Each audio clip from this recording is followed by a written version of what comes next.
UPSC का chairperson कौन? RSS से आएगा। एनटीए का चेयरपर्सन आरएसएस से आएगा। तो जो काम पर्दे के पीछे हुआ करता था वो लीगल कर दिया गया। तो पहले तो ये दोनों वक्ता बैठ के तय कर लें, आप अच्छा देश को आरएसएस के वो एविडेंस दिखाइए जहां पर संविधान विरोधी, राष्ट्र विरोधी बातें कही गई हैं। आप कभी शाखा में गई हैं?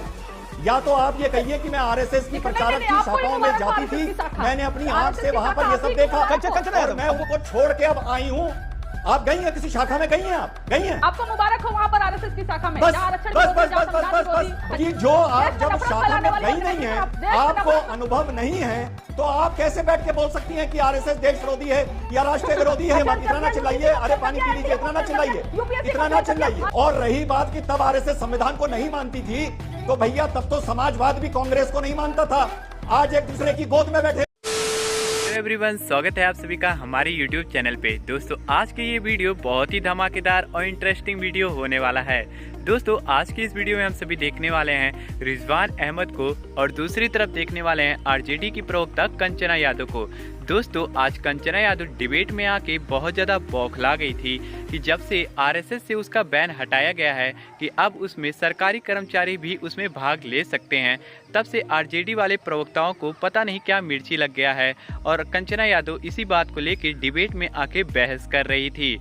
जब रिजवान अहमद इस बात को सुनते हैं तो रिजवान अहमद बड़े ही तर्क और वितर्क के साथ कंचना यादव को डिबेट में धो देते हैं। तो वीडियो बहुत ही मज़ेदार होने वाली है, तो आप लोग से अनुरोध है कि आप लोग शुरू से लेके आखिरी तक इस वीडियो को देखिएगा, तभी आप लोग को पूरा वीडियो समझ में आने वाला है। तो आप लोगों को अगर वीडियो पसंद आएगा तो वीडियो को लाइक करिएगा और ऐसी और भी वीडियो देखने के लिए आप लोग हमारे चैनल को सब्सक्राइब कर लीजिएगा। तो चलिए मेन डिबेट को शुरू से आखिरी तक देखते हैं और सुनते हैं। चलो भाई, देखो अब मैं क्या करता हूँ। देखिए अमित जी, जो काम पहले पर्दे के पीछे हुआ करता था वो पर्दे के सामने लीगली कर दिया गया है। यही हुआ है। अच्छा मत करिए, हकीकत है। यूपीएससी का चेयरपर्सन कौन? आरएसएस से आएगा।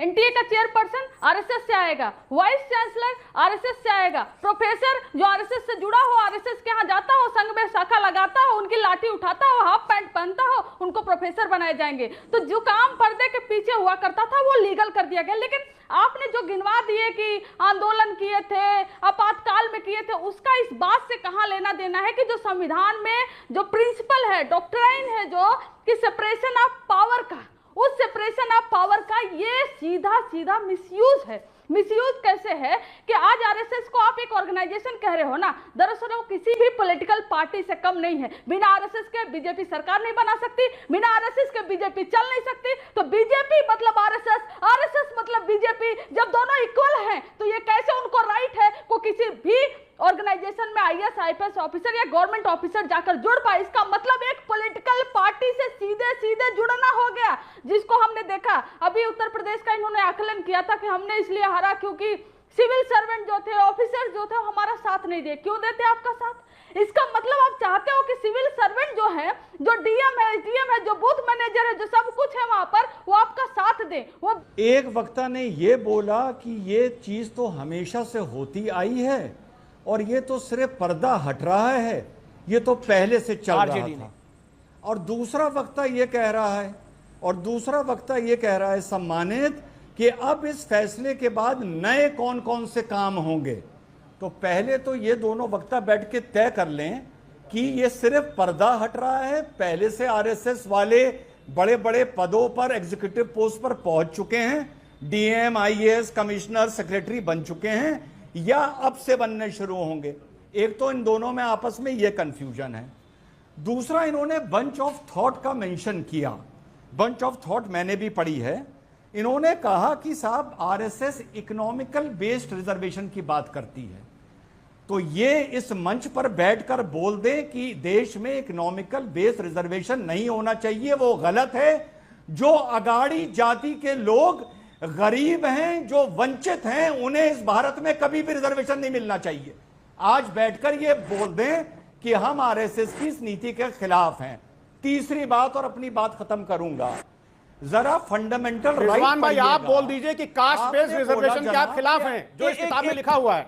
बोलिए रिजवान भाई, आप एक एक करके आप दोनों सम्मानित पैमाने, दोनों वरिष्ठ हैं। सुन लीजिए। आप बोल रहे थे तो मैं चुप था, मैं नोट कर रहा था ना। और जरा आपने जब संविधान और बंच ऑफ थॉट्स का जिक्र कर ही दिया है, तो जरा जो आर्टिकल हमारे फंडामेंटल राइट रिजर्वेशन की बात करते हैं, अभी मैं उनको पढ़ के निकाल दूंगा। भाई साहब जरा ये देख के देश को बताइए, और अमित जी आप भी वो सेक्शंस निकालिए 14, 15, 16, 17 दिखाइए देश को कि वहां पर बैकवर्ड कास्ट लिखा है या बैकवर्ड क्लास लिखा है। जनाब संविधान जरा गौर से पढ़िएगा, वहां पर बैकवर्ड क्लास लिखा है, कास्ट नहीं लिखा है। तो आरएसएस पर उंगली उठाने से पहले उस आर्टिकल का संशोधन करवाइए और क्लास की जगह वहां पर कास्ट लिखवाइए। ये बड़ी अच्छी बात कही आप। पढ़िए खोल के कि कास्ट लिखा है या क्लास लिखा है। जी जवाब किदवाई साहब। देखिए अमीर जी, रिजवान भाई जो हैं वो बातों को घुमाने में माहिर हैं। मैं बंच ऑफ थॉट्स का जो जिक्र कर रहा हूं उसमें economic conditions of the people लिखा हुआ है और कास्ट बेस्ड रिजर्वेशंस की उसमें मुखालिफत की गई है। तो मैं रिजवान भाई से ये पूछना चाहता हूं कि अगर ये आरएसएस के इतने बड़े हिमायती हैं, और इस किताब को मैंने तो पेज नंबर भी बता दिया, आप 2 मिनट में गूगल कर लीजिए, तो फिर क्या आप कास्ट बेस्ड रिजर्वेशन के खिलाफ हैं? तो इतनी घबराहट, इतनी बेचैनी क्यों है भाई? क्या ये मान के बैठे हैं कि जितने सरकारी कर्मचारी ये सब तुरंत आरएसएस की शाखा में जाने लगेंगे? इतनी घबराहट, इतनी बेचैनी क्यों है आप लोगों में? दूसरी बात मैं याद दिलाता हूं कि इनको अपना इतिहास याद नहीं है। फराज साहब को अगर अपना इतिहास याद होता तो माननीय मुलायम सिंह की किताब पढ़ते, चौधरी चरण सिंह जी की किताब पढ़ते। 1975 में इमरजेंसी लगने के बाद किसने जनता पार्टी बनवाया था? जब लोक दल से लेके चरण सिंह की पार्टी सब मर्ज करके एक जनता पार्टी बनी थी, किसकी भूमिका थी? ये आरएसएस की भूमिका थी कि कांग्रेस की तानाशाह सरकार को हटाने के लिए सब मिलो। ये आरएसएस था जिसने राष्ट्र निर्माण कर फंडा दिया था, जिसको आप लोगों ने एक्सेप्ट किया था। उस वक्त तो बलराज मधो का बाकी लोग आपके गुरु होते थे। ये तो किताब में लिखा हुआ ना, मेरे किताब में नहीं, चौधरी चरण सिंह की किताब में लिखा हुआ है कि आरएसएस की सक्रिय भूमिका थी, तभी जनता पार्टी की सरकार बन पाई है। जनता पार्टी बनी, आप लोगों ने आरएसएस को उसका गोद में बैठाया हुआ था। इमरजेंसी के दौरान जब आप जेल में थे, आपके समर्थक जेल में थे, जो घूम घूम के जनता को इकट्ठा करना, सूचनाएं एकत्र करना, इधर उधर भेजना, कौन करता था? अरे यहां तक कि परिवारों को, समाजवादियों के परिवारों को सूचित भी, समाजवादी के परिवारों को सूचित भी आरएसएस करता था। ये किताबों में जिक्र है, इतिहास में जिक्र। बस हवा निकल गई। कैसे अभी जो प्रदीप जोशी जी को बना है यूपीएससी का चेयरपर्सन, जो रिजाइन करके गया है, इन्हीं के टाइम पर सबसे ज्यादा जो सर्टिफिकेट फर्जी बनाए गए। कौन है पूजा खेड़कर? क्यों नहीं ये जांच करवा पाए? एक मौका मुझे दें आप मेरे कार्यक्रम में 30 सेकंड का, तो बेहतर होगा। अभी बहन ने ये बोला और बड़ी मजबूती से बोला कि हमें दिखाइए कि कहां नेहरू जी ने माफी मांगी है।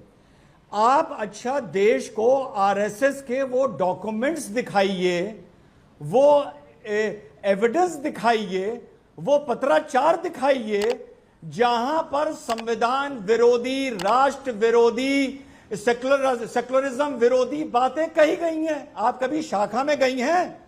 या तो आप ये कहिए कि मैं आरएसएस की प्रचारक की शाखाओं में जाती थी, मैंने अपनी आंख से वहां पर ये सब देखा और मैं उनको छोड़ के अब आई हूं।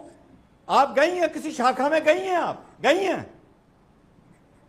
आपको मुबारक हो, आपको मुबारक हो वहां पर आरएसएस की शाखा में, बस, जहां आरक्षण बस, विरोधी, बस, जहां बस, संविधान बस, विरोधी, मुझे जहां पता था प्रोग्रेसिव मुबारक सोच हो। विरोधी बातें तो चलती इसका हो, ऐसे मतलब ये समाज आपको है मुबारक हो। कि जो आप देश में जब नफरत शाखा फैलाने में वाली गई नहीं ऑर्गेनाइजेशन है, आपको मुबारक आप हो। नागपुर गई नहीं है, देश में आपको नफरत- अनुभव नहीं है, तो आप कैसे बैठ के बोल सकती हैं कि आरएसएस देश विरोधी है या राष्ट्र विरोधी है?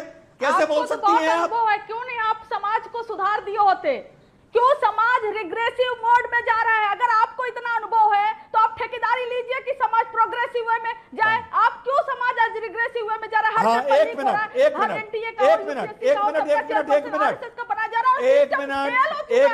आरएसएस ने सिस्टम को फेल अच्छा कर दिया, चिल्लाइए मत, चिल्लाइए मत, इतना ना चिल्लाइए। अरे पानी पी लीजिए, इतना ना चिल्लाइए, इतना ना चिल्लाइए, अरे इतना ना चिल्लाइए भाई, क्या खुश हैं? इतना ना चिल्लाइए, इतना ना चिल्लाइए, शांति शांति। ये बताइए कंचना जी आपको चांस मिला। अब रिजवान अहमद को 30 सेकंड तो दे दीजिए। विवेक उसके बाद वेट कर रहे हैं। रिजवान अहमद 30 सेकंड देन विवेक जी। आप जो कह रही हैं कि देश रिग्रेसिव मोड में जा रहा है, देश रिग्रेसिव मोड में 1975 में जा रहा था, जब नीतीश कुमार की, जॉर्ज फर्नांडिस की, लालू प्रसाद यादव की, मुलायम सिंह यादव की राजनीति में पैदाइश हुई थी। और ये लोग आरएसएस के साथ ही जेल में थे, जैसे पहले वक्ता बोल चुके हैं। और रही बात कि तब आरएसएस संविधान को नहीं मानती थी, तो भैया तब तो समाजवाद भी कांग्रेस को नहीं मानता था।